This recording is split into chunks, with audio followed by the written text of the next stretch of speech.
Hello again, and welcome to another chemistry lesson. And as you know, we've been naming and getting the formulas for ionic compounds. So I'm going to take this lesson to actually look at naming ionic compounds. So there's only a few things I need to say before I show you examples. The first thing I need to tell you is that what you will do is you will first identify the cation. Okay, so cation, that means you are identifying the positively charged ion. Okay, the second thing is the rest will be the anion. The rest will be the anion. Okay, and okay, after that it is there's only a middle step here, third step, in case of transition metals. Okay, we just first need to find the cation's charge. Okay, and you'll recall in the previous video I said that in the case of transition metals, we don't necessarily know what the charge of the metal is.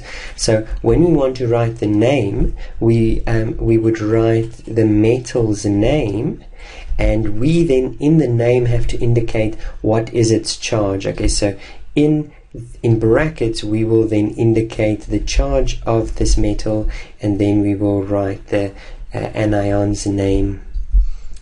Okay, after that. Okay, so once we know the charge of it, we simply write cation's name, and then the anion's name. Okay, and the only exception would be is if it's a transition metal, then I would just have the charge in brackets in between here. So that's all there is to it. So let me jump into a few examples. Okay, so here we go. Here I've written down a few examples. Okay, and what we'll need to do in this case is just make sure that aluminium is not a transition metal. Okay, I know it isn't, but let me just show you on the periodic table. In the periodic table, you can see that aluminium, though it's post-transitional, because it's in group 3, we can simply assume that it will have its 3 valence electrons. Okay, and we also see that that's true. It has 3 valence electrons, meaning it has a 3 positive charge. If I multiply that, I get a 6 positive charge here, and oxygen has a 2 negative charge, so 3 of them will have a 6 negative charge. So I see aluminium has his normal charge. So this is simply aluminium, okay, oxide. Okay, now you'll notice that when we use our non-metals as ions, then they end on IDE, like oxide, chloride, bromide, iodide. Okay, so non-metals, when they are ions, they get the IDE suffix. Okay, here we go. So as we said, the first thing we need to do is identify our cation. Now in this case, well, in the first case it was easy because the first one, there was only 2, so one is the cation, the next one is the anion. But in this case we see there's actually 4 elements here, and you need to know and you need to recognize ammonium. He's one of the very few that you actually need to memorize off by heart, or be able to recognize. So here we have ammonium. Okay, and ammonium has a 1 positive charge, and this one, what is this one called again? Now we'll revert back to our T43 system to get this one's name, but I know at least the ammonium. I can start with ammonium. Okay, and now I just need to know, is this nitrate, nitrite, pernitrite? So let's go and look on the table where we find nitrate. Okay, so nitrogen is here. We see he's in the the T is there. The T had 3 oxygens for its base, and then it would be nitrate. And as you can see, we've got 3 oxygens for our anion, which means that this is nitrate. So this is ammonium nitrate. Okay, the next one is again one of those. So there's ammonium is one of those that you really need to immediately recognize. The next one that you should immediately recognize is this hydroxide. Hydrogen and oxygen gives me a hydroxide. So this is magnesium. Okay, and magnesium, even though it's a metal, it's not a transition metal. Magnesium hydroxide. Okay, so remember that this one's name is hydroxide.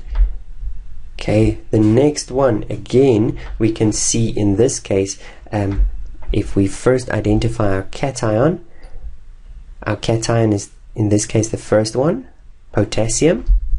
Okay, so potassium, I think it's double S, potassium, and then we've got this little thing here. Now we know that that one is either carbonate, carbonite, percarbonate or hypocarbonite. So let's quickly go and look on our table. Where do we find carbon? Carbon is also in the T. Okay, so which means carbon gets 3 oxygens in its base, and then it is carbonate. And if we look here, this must be carbonate. The H in front makes this a bicarbonate. So remember, when we add an H in front of our anion, it adds a bi prefix. So this is potassium bicarbonate. Or instead of bicarbonate, you could have also said hydrocarbonate. Bicarbonate or hydrocarbonate. Wonderful. Okay, here is one of the transition metal ones. Okay, so here we're going to have to first we recognize that this is copper, but we first need to find out if copper has a positive or what is copper's charge.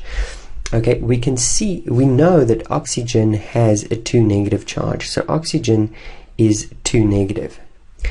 Copper, 2 coppers must satisfy that 2 negatives, which must mean that 1 copper must have a single positive charge. So the 2 coppers have 2 positive charge. So this is copper, and then we use in Roman numerals, copper 2, and then again we use a non-metal as our anion, and that makes it the name, but with the suffix IDE, oxide. Okay, copper oxide. Okay, here we go again. Now here is one that I actually just want to show you again. I did not ever show you the permanganate anion. You won't encounter it that often, but I am going to show it here to you, so you shouldn't be too worried about it. But in this case, again, we recognize our first anion, which is cation, which is potassium. Okay, and then the rest we said must be our anion. So what is this anion's name? You'll see that manganese does not form part of our non-metals. Okay, there's no manganese here, so he's not in the T, the 4 or the 3. Manganese is here. And what I want to show you is that on this table there's another T. It's a funny looking T though. It goes from here, from vanadium, chromium, manganese and iron, and then it goes down to this one, which I don't even know what it's called. It looks like molybdenum, something like that. You won't use it, don't worry about it. And tungsten. Okay, so you can see there is a T right there. Now all of them have 4 oxygens, so that's the only difference. In before the T represented 3, but in this T all of them will have 4 oxygens in their base. okay, and all of them will have a 2 negative charge except for vanadium. Vanadium is the one exception. He has a 3 negative charge. So vanadium has a 3 negative charge, so it's VO4 with a 3 negative charge. Chromium is CrO4 with a 2 negative. Manganese is a CrO4 with a 1 negative, 2 negative, and iron, this one is called ferrate. Ferrate, it's not ironate, it's called ferrate. This is called manganate. This is called chromate. This is called vanadate. And who knows what that one is called? I don't know. And that's called, this one is called tungstenate. Okay, so there again, you won't encounter that very often, so this is only for your information. And in this case, manganese you might encounter, and chromium. I've seen them in a few questions, so just take note of this, and hopefully you can make use of it in some questions. So if I go back, this one is then manganate. Do you see? And we said manganate has a 2 negative charge. It's only vanadate that has a 3 negative charge. So all of them have O4. So this is potassium manganate. Okay, if that was an O5, it would be potassium permanganate. Okay, there we go. This is, what is this? Lead and oxygen. Okay, so lead, it's also a transition metal. So lead, so where's lead? Okay, there's lead. Okay, he is a post-transitional, so lead sometimes have a different charge. So let's just make sure he might not.